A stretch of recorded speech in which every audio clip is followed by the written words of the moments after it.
La realidad se parece al terror. Se parece más al terror que a la realidad. Con esta frase, Mariana Enrique nos muestra cuál es su base al momento de escribir. Y vaya que lo hace con excelencia. En el relato La Hostería nos muestra a dos amigas que están entrando juntas a la adolescencia y se reencuentran en Sanagasta, un pequeño pueblo en la localidad de La Rioja, Argentina.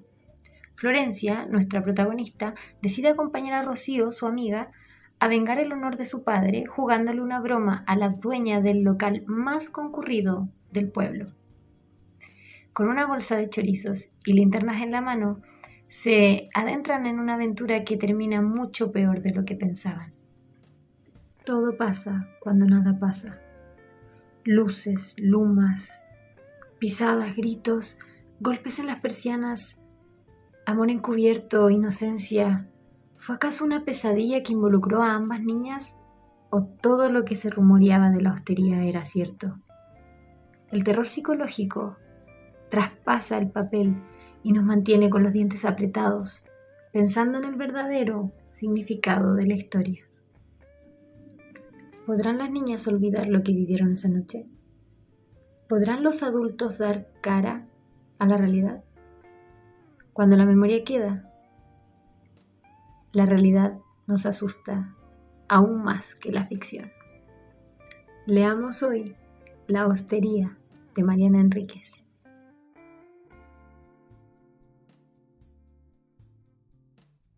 Capítulo 4. La Hostería de Mariana Enríquez. Comentan en la mesa Marcia Enríquez, Laura Nardequia y Sofía Rodríguez. Hola, ¿cómo están? Hola, hola. Bien por acá, bien Sí, por acá. bien también. Qué bueno, yo igual estoy súper bien, estoy contenta de verlas y de una nueva semana de lectura con un cuento atrapante de una escritora que estaba ansiosa porque revisáramos, así que ya quiero escuchar sus comentarios y sus análisis. Sí, Mariana Enríquez tiene mucho que ofrecer. Sí, iba a decir que igual es un cuento que va acorde un poco con estas fechas, sobre todo estos últimos días. Aunque igual siempre está presente, pero Sí, como un más aún, recordatorio. sí. Sí, claro, y eso es porque nosotros como latinoamericanos tenemos una cultura que nos une muchísimo. Entonces nosotras como chilenas nos sentimos muy representadas con lo que escriben nuestros vecinos argentinos y en este caso no está de más recordarlo tampoco. Quizás empecemos como con un poquito de contexto de la autora. Esta semana nos tocó leer a Mariana Enríquez. Mariana Enríquez es una escritora muy reconocida de Latinoamérica que viene de Argentina. Ella nace en el año 73 y pasa toda su infancia y adolescencia con el tema de la dictadura en Argentina. Y en base a esto, ella va creando esa identidad que la marca después con su propio sello en la escritura. Cuando ya se vuelve una escritora madura, uno ya puede reconocer en sus textos unos relatos que pueden ser muy cotidianos, pero que mezclan un poquito de la historia de Argentina, nos pone en una línea temporal que es muy reconocible para nosotros que estamos de tan cerca, ¿verdad? Y también nos habla de un género narrativo diferente que no estamos tan acostumbrados a leer, que es el género de terror, ¿sí? Importante en este caso como hacer la distinción de los géneros narrativos porque yo creo que a nosotras mismas nos pasa que nos confundimos un poco cuál es el género de terror y cuál es el horror, ¿verdad? Para distinguirlo un poco, el terror es estos relatos que tienen un aspecto mucho más psicológico de quien lo percibe, ya sea el personaje o el narrador, tiende a tener esta percepción como mucho más psicológica y mental de la amenaza. También se nos presenta una amenaza que no necesariamente tiene que ser monstruosa ni algo visual o concreto, sino que puede ser algo mucho más real, puede ser incluso humano, que nos genere este como terror psicológico. A diferencia del horror, que en el horror tenemos principalmente que los personajes enfrentan esta fuerza externa como con violencia, con una violencia bruta que rompe todos los esquemas humanos y también como que pueda incluso a tocar un tema un poco más morboso y llamémoslo sanguinoliento.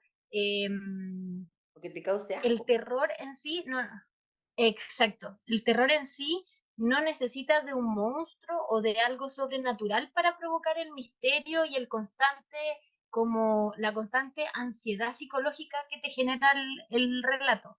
El horror, en cambio, sí te lo muestra y te lo muestra ya sea como con cosas sobrenaturales o con este morbo que genera asco, ¿verdad? Como algo mucho más físico que psicológico.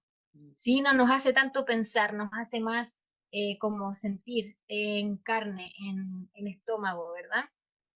Entonces, dicho esto, Mariana Enríquez basa prácticamente la mayor parte de su carrera en este género del terror. Entonces ella nos muestra relatos que nos atrapan constantemente y nos genera un misterio constante en el que no sabemos cómo va a enfrentar el personaje a esta fuerza extraña que de pronto nos recuerda a situaciones como muy humanas, ¿no? Muy cotidianas. Y ahí es donde entramos en la disyuntiva de qué nos está diciendo realmente y por qué nos hace tanto sentido a nosotros como chilenos que también vivimos una dictadura. Entonces, ¿el terror viene de lo sobrenatural o el terror viene de lo propio como humanos? ¿Podemos nosotros mismos como humanos generarnos esta sensación psicológica de terror? En eso se basa Mariana Enríquez. Genera personajes, juega con personajes que en general son niños o adolescentes que también perciben de una manera mucho más inocente estas situaciones y eh, lo trabaja de una manera magistral. Así que La Hostería es un cuento que da mucho que hablar en ese sentido. Así que no sé qué piensan. Efectivamente, porque está el tema de la violencia a través del cuento, eh, con una situación que realmente podría haber sido sacada como casi de un sueño, de una pesadilla de parte de las chicas. El tema es que la viven en forma colectiva, ¿ya? Es bien interesante plantearse que, que la política de dictadura que impuso este terror, que es un terror que viene del Estado, para las niñas, que son adolescentes, jovencitas, digamos, se plantea como un tema que lo vieron en el colegio, pero no mucho más. Uno podría pensar, por ejemplo, que sus padres no quisieron llenarle el espíritu de lo que significó la dictadura, porque ellas lo saben del colegio, pero no es que para ellas sea reciente, han pasado unos cuantos años, me parece que varias décadas, si mal no recuerdo. Entonces, podría ser que sus padres quizá no, hay varias posibilidades, ¿no? No sufrieron directamente los efectos de la dictadura, o no quieren envenenarle el corazón a sus hijas con estos hechos tan crueles. Pero las niñas realmente no saben muy bien qué pasó. Es algo que vieron en el colegio. Esa es la primera como visión que uno tiene de lo que le está pasando a estas chiquillas. Y luego llegan a la casa con su idea un poco infantil de cargar la casa, ¿no es cierto?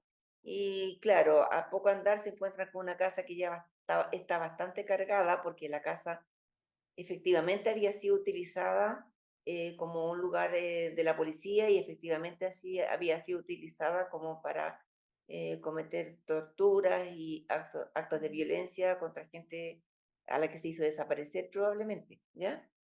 Eh, pero entonces viene, ¿qué pasa con los padres de las niñas? Por ejemplo, el padre de una de las chicas de Rocío trabajaba con gente que estaba hospedada en esa hostería y las saca de paseo y logra contarles cosas del pueblo, pero también de la hostería.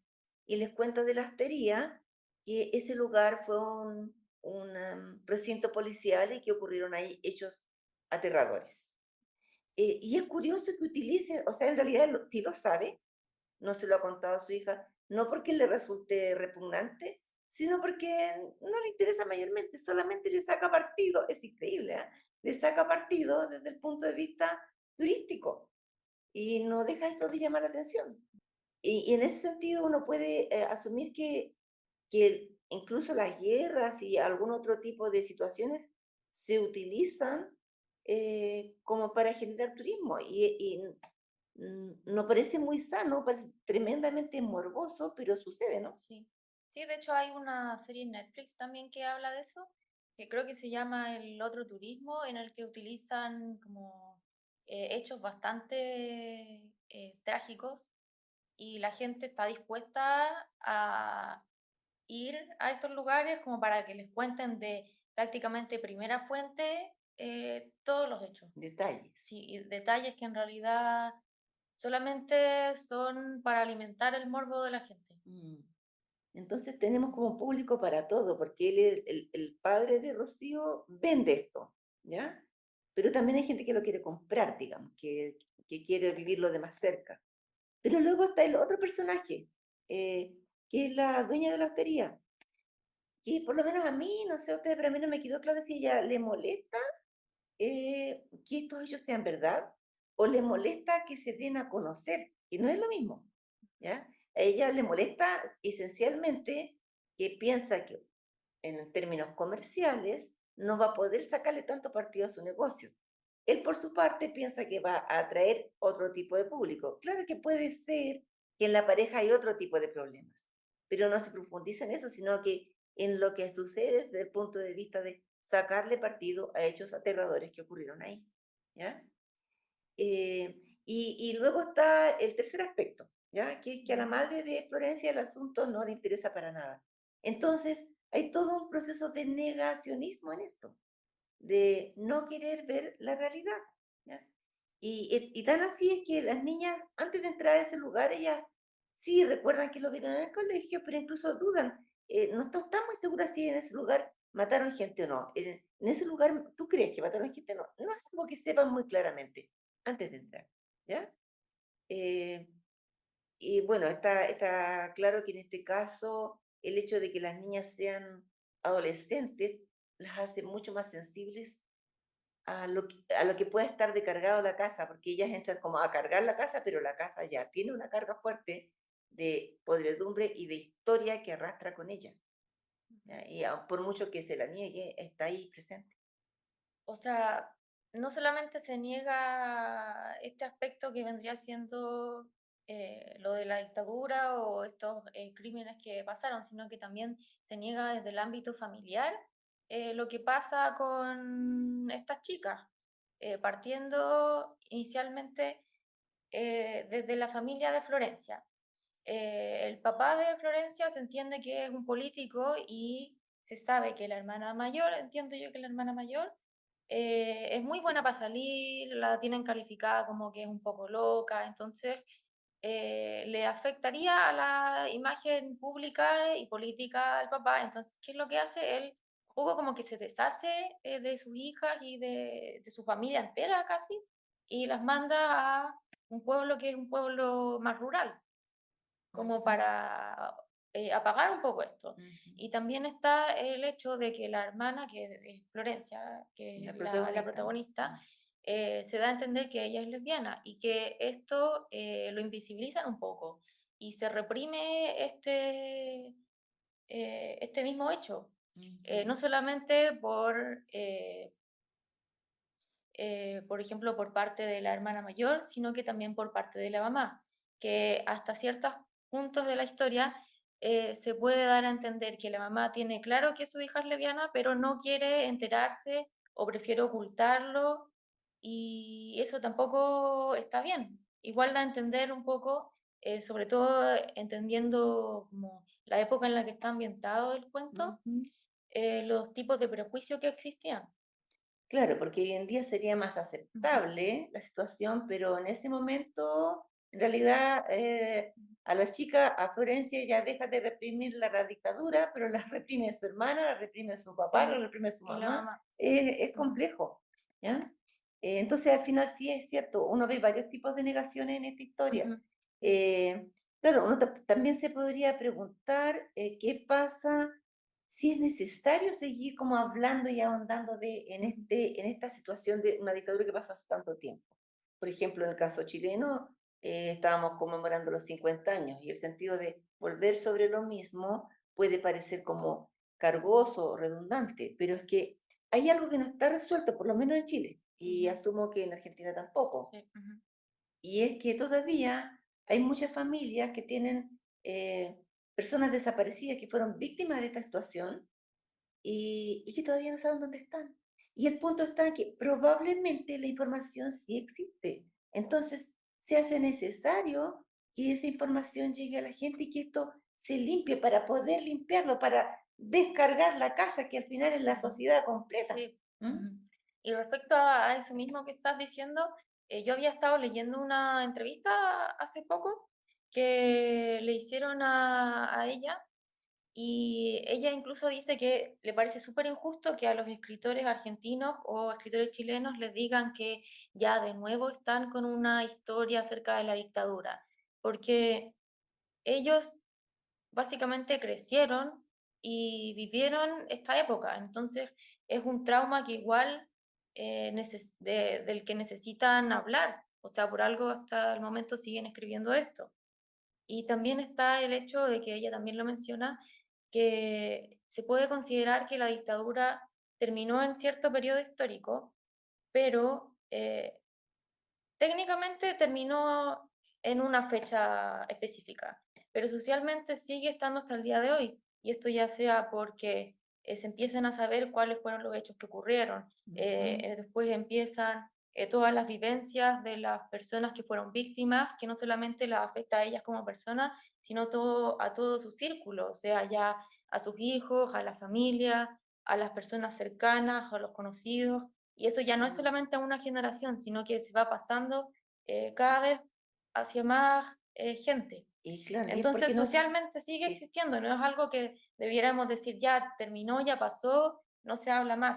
No, claro, no se y puede es hacer porque eso. no se esclarece, porque Ujú, todavía no está claro, sí. porque todavía no se sabe todo lo que hay que saber, aunque la información esté. En Ujú, términos de negaciones, yo igual quería mencionar algo más, algo adicional, ¿ya? Y es que este asunto de que a veces somos capaces de ver un lado de la realidad, pero no vemos el otro. Eh, Voy a poner un par de ejemplos. Por ejemplo, en nuestro país, en Chile, hay gente que es capaz de ver terrorismo en lo que sucede en el sur de Chile, ujú, ¿ya? Se puede ver terrorismo en lo que sucede en el sur de Chile, pero no es capaz de reconocer que hubo terrorismo durante la dictadura. Terrorismo de Estado en ese caso, ¿ya? Ahora bien, una de las cosas por las cuales existe este contrato social con el Estado es que el Estado te garantice ciertos niveles de seguridad. Para eso está el Estado, fundamentalmente. No es para la única cosa, pero es como lo primero, ¿no? Porque también hay el otro lado, la gente que es capaz de ver el terrorismo que ocurrió en la dictadura, pero no es capaz de ver ni el terrorismo que puede estar ocurriendo en el sur de Chile, ni el terrorismo o la represión que puede existir en dictaduras de izquierda, que son iguales de dictaduras, ¿te fijas? Entonces, mientras sigamos en esta cosa como polarizada, es súper difícil leer un cuento como este con altura y anchura de miras. No es solamente altura, sino que darse cuenta del espectro completo. Eh, y por eso mismo me parece un cuento sumamente valioso. Y qué importante también entender la hostería que estamos leyendo como metáfora a un país, al concepto de país. Este lugar que pasó algo brutal, pero que siguió, el tiempo pasó y ni siquiera mucho tiempo, porque han pasado 30 años, no ha pasado mucho dentro del relato, y ahora es una hostería que recibe gente, que constantemente está pasando gente por ahí, como si nada hubiese pasado. Entonces es muy importante tomar el peso de la metáfora que está detrás de, incluso, bueno, por algo se llama, por algo el título del relato, ¿verdad? Esta hostería es mucho más que solo un hostal, ¿cierto? Es un país completo que se niega a ver que ahí pasó algo o más que negar saber, quizás como filo, pasemos de página y sigamos con este negocio Sí, para que es funcione, emocionante. ¿verdad? Mm. Sí. Sí, y es Eh, necesario profundizar en ciertas cosas, asumir otras. Si queremos crear una sociedad o llegar a una sociedad que sea capaz de entenderse mutuamente, si no, si no estamos fregados, es complejo. claro.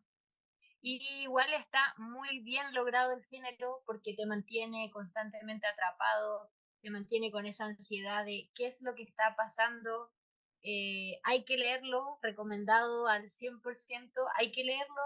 Y si escuchan este análisis antes de leerlo, léanlo con esa altura de miras, ¿verdad? Y si ya lo leyeron, vuelvan a leerlo otra vez y traten de darle esa vuelta de mirarnos a nosotros mismos como sociedad reflejados en eso, ¿sí? En lo que nos toca. Ujú. Cierto. Yo lo último que quería agregar solamente que, bueno, yo misma vivo en Isla de Maipo, y acá tenemos súper cerca el caso de los detenidos desaparecidos de Lonquén. Y hay acá un lugar que es el calabozo donde todas esas personas, 15 hombres de distintas edades, no, si mal no recuerdo, el menor de, no sé si 17 o 19, eh, donde tenías una noche y luego desaparecieron nomás.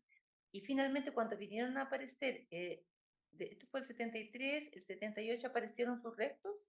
Sin embargo, pasaron años de la democracia y todavía no estaban los huesos como para decir que cada familiar pudiera decir, estos son los huesos de mi familiar, aquí están.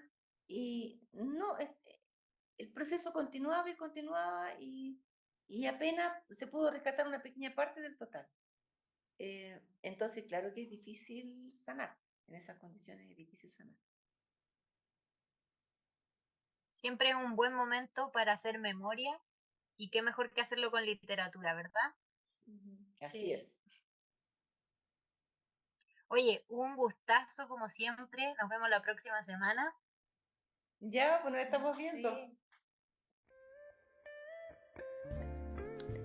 El día de hoy, el invitado a comentar el cuento La hostería es Luca Donoso. La hostería de Mariana Enríquez. Este cuento narra la historia de Florencia, una chica que junto a su madre y hermana viajan al pueblo de Sanagasta, a la casa de campo. Ahí se encontrará con su amiga Rocío, quien le va a proponer una venganza contra la exnovia de su padre, quien le acaba de correr de su trabajo en una hostería que en otro tiempo fue un cuartel de policía. Una historia atrapante, no paras de leerla hasta que se acaba, puesto que la tensión en cada instante aumenta y te mantienes siempre expectante de lo que va a ocurrir. Por otra parte, está llena de matices y personajes muy interesantes, y a la vez mantiene la fiel estructura de un cuento en el cual hay un conflicto muy claro y pocos personajes para su desarrollo. Sin duda una historia que merece ser leída de una gran escritora y periodista. Te invitamos a leer este cuento y contarnos tu interpretación en los comentarios. Para más contenido de este y otros autores, síguenos en nuestras redes sociales, Instagram, YouTube, Spotify o TikTok. Knockout. Somos cuentos contando cuentos.